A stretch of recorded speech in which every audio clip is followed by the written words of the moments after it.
بسم اللہ الرحمن الرحیم۔ آج کا ہمارا سبق ہے طریقۃ الاسریہ، 57 نمبر سبق ہے۔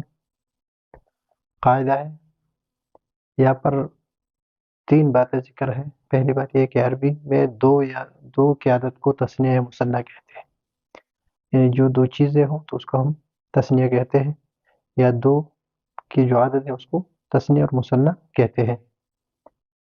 ابھی یہاں پر 3 بنانے کے لیے کوئی قاعدہ نہیں، 3 یا 3 سے اوپر کی عادت پر جمع کا اطلاق ہوتا ہے۔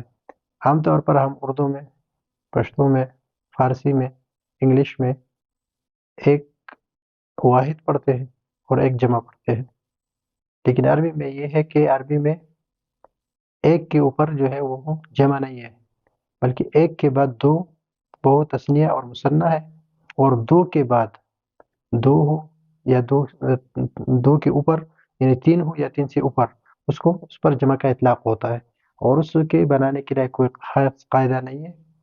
جہاں پر مثلا قلم ہے تو قلم کی جمع اقلام ہے، کتاب ہے تو کتاب کی جمع کتب ہے، اسی طرح گھڑی ہے، ساعتن ہے تو ساعات ہے۔ تو جمع کے لیے کوئی خاص قاعدہ مقرر نہیں ہے، مقرر ہے، قاعدے مقرر ہے لیکن بڑی کتابوں میں ہے، اس لیے جو جمع پڑھتے وقت استعمال میں آئے اسے یاد کر لیا جائے۔ استعمال کے وقت یعنی جو پڑھتے وقت استعمال میں آئے اسے یاد کر لیا جائے۔ ابھی جمع اگر چیزوں کی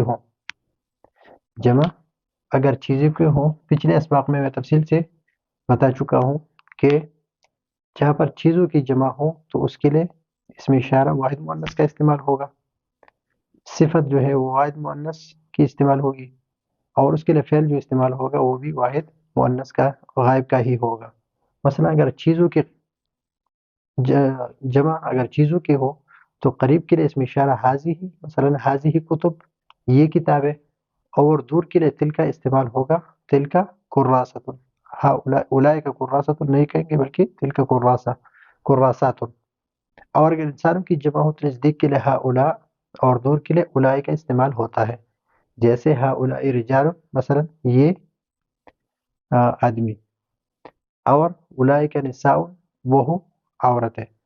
تو یہاں پر اگر چیزوں کی ہو تو قریب کے لیے حاضی ہی، اور بعید کے لیے تل کا، اور اگر آدمیوں کے یا عورتوں کے، انسانوں کے ہو تو اس کے لیے ہؤلاء قریب کے لیے اور اولائے کا دور کے لیے، ہؤلاء رجال و اولائے کا نساء۔ تو یہ ہے آج کا ہمارا سبق، اگلے سبق کے لیے اجازت چاہتے ہیں۔ اللہ حافظ۔